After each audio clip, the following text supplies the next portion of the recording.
আজকে সকালে তেমন রান্নাবান্না করা হয়নি। সেইজন্য দোকান থেকে তো ডাল পরোটা নিয়ে আসা হয়েছে। তো ওরা ডাল পরোটাই খাচ্ছিল।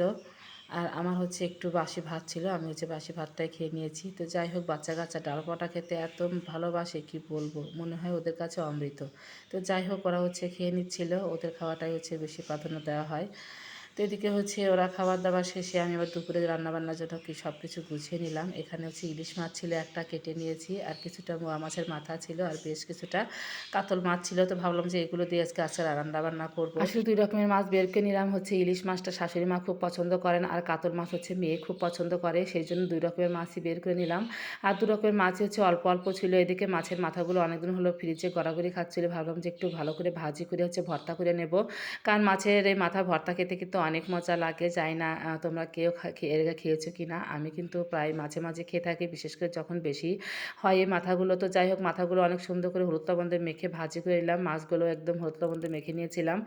যদিও ইলিশ মাছগুলো বেশ অনেক আগেকারই, কিন্তু ইলিশ মাছগুলো খেতে অনেক মজা ছিল। আর ভাবলাম যে আজকে ২ রকমের মাছ দিয়ে তরকারি রান্না করব।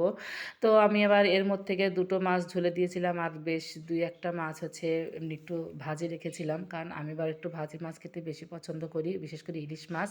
তো যাই হোক, অনেক সুন্দর করে মাছগুলো একটু কড়া করে ভাজি করে নিলাম। আর এই তো ইলিশ মাছ ভাজি করে তুলে রেখেছি। আর আমি তো আজকে রান্নাবান্না করছি একদম খোলামেলা জায়গায়। আসলে যে রান্নাবান্না করে তাকেই রান্নাবান্নার চিন্তাটা করতে হয়। আর যে বাড়ির মানে কর্তা, তাকে বাড়ির সবার উপরে চিন্তাভাবনা করতে হয়। আসলে ভগবান সবাইকে মানে একেকজনকে একেক রকম দায়িত্ব দিয়ে পাঠিয়েছেন। সেই দায়িত্বগুলো যদি ঠিকঠাক পালন করা যায় তাহলে কিন্তু সংসারে শান্তি মানে বজায় থাকে।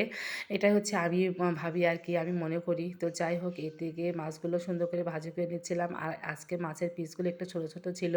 আসলে বাজার থেকে কেটে নিয়ে আসছিল এর আগে। যেমনটা কেটে দিয়েছে তেমনভাবে রান্নাবান্না করেছি। কতগুলো একদম বড় করে দিয়েছিল আর কতগুলো একদম ছোট করে দিয়েছিল। আসলে আমার কাছে মনে হয় মাছটা নিজে কাটাই ভালো, কিন্তু ওই তো মাঝে, মাঝে নিজে ইচ্ছে করে ওর বাবা কেটে নিয়ে আসে। আমার কাছে মনে হয় মাছ নিজে কেটে নিজের পছন্দ মতো করে একদম সাইজ করে নিব, তাহলে বেশি ভালো লাগে। আসলে এখন মানে যে যুগ আর কি, মাছ ইচ্ছে করে কেটে না আনতে চাইলেও দেখা যায় মানে ওরাই ছাড়ে না যে মাছটা কেটে দিই, কেটে নিয়ে যান। কারণ ওরা যেহেতু কেটে দিলে একদম মানে কিছু পায়। তো যাই হোক, এদিকে মাছগুলো অনেক সুন্দর করে ভাজি করে নিয়ে এটা তোমাদের সাথে একটু শেয়ার করে নিলাম। আর দেখো, আমি তো আসলে খোলামেলা জায়গায় রান্না করছি। আমার এরকম খোলামেলা জায়গায় রান্না করতে বেশ ভালোই লাগছে বেশ কয়েকদিন দ্বারা। তো এদিকে আলুগুলো ভালো করে ভাজি করে নিয়ে সবজিগুলো দিয়ে অনেক সুন্দর করে ভাজি করে নিয়েছি। আজকে আলু, বেগুন আর সজনে ডাঁটা দিয়ে এই মাছের ঝোল রান্না করছি। তো যাই হোক, মশলা দিয়ে কষিয়ে নিয়ে মাছগুলো দিয়ে দিলাম। তারপরে এখন একটু ঝোল দিয়ে দেবো। আজকে ঝোলের পরিমাণটাও কম রেখেছিলাম। একটু মাখো, মাখো করে রান্না করেছি যাতে খেতে বেশি ভালো লাগে। যেহেতু সবগুলো মাছই একটু মানে বেশি দিনই হয়ে গেছে ফ্রিজে রাখা। ওই জন্য ভাবলাম যে একটু হালকা কষানি করে রান্নাবান্না করব। তবে যাই হোক, খেতে বেশ মজা হয়েছিল। আসলে সজনে ডাঁটা আমি খুবই পছন্দ করি, আমার বাসার সবাই পছন্দ করে। তো যাই হোক, এই তো ঝোলটা দিয়ে দিলাম, কিছুক্ষণ নাড়াচাড়া করে নেব। তো ঝোল জাল হতে হতে ভাবলাম যে মাছের মাথাগুলো একটু ভর্তা করে নিয়ে পাটায় পিষিয়ে তো রসুন ভাজি করে নিয়েছি, কাঁচামরিচ, শুকনো মরিচ সব কিছু ভাজি করে একদম ঝাল ঝাল করে ভর্তা করব। আর এই ভর্তাটা খেতে এত মজা হয়েছিল, মাছের ঝোলের চাইতে মনে হচ্ছিল ভর্তাটাই বেশি মানে মজা হয়েছে। আর ভর্তা দিয়ে অনেকগুলো ভাত খেয়ে নিয়েছি।